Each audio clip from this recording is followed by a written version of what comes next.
I crawled under this building here in a crawl space. I'll take you to it here in a minute. Because the spirit was wanting us to find something, an object that he had lost. And it was shocking what we found under this building itself.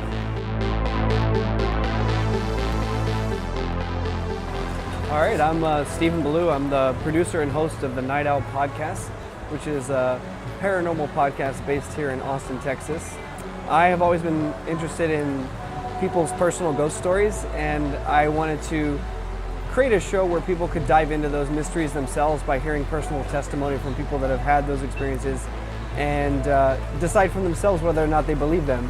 So it's a very middle-of-the-road approach to the paranormal where people can listen and decide for themselves whether they feel like they can trust those people and believe in their stories or not.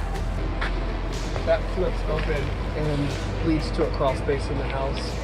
And there was I don't know if you've heard the episode, but we later learned that a man lived under this house. One of the craziest spots I found myself in the show. Like, I don't ever go into dark corners, but that was a really dark space under this house where I was in there apparently with the spirit.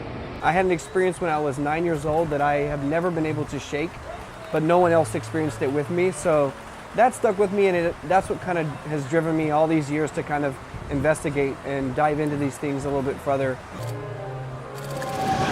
Self-smoking. And in a weird way, I'm putting on a detective hat, which I didn't expect I'd be doing. And a lot of it is old school methods where it is cross-examining testimony and witnesses. And I think a lot of the paranormal shows now, they rely on these gadgets and devices and spirit boxes and things that I think for a lot of people, when you get something, it's interesting, but I don't think that's the proof people are looking for. I think the proof people are looking for are in having their own personal experience.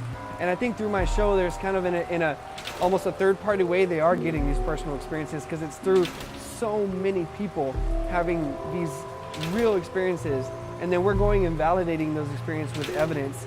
And I think that's what's really hitting home for a lot of people that are fans of this stuff.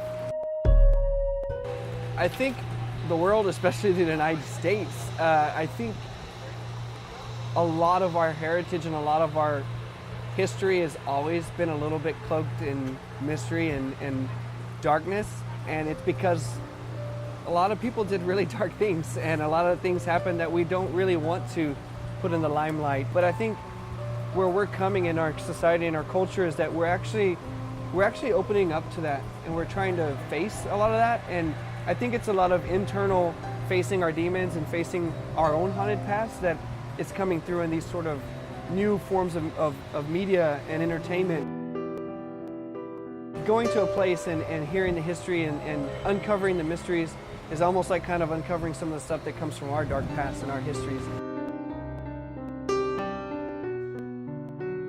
We have an event on Halloween night.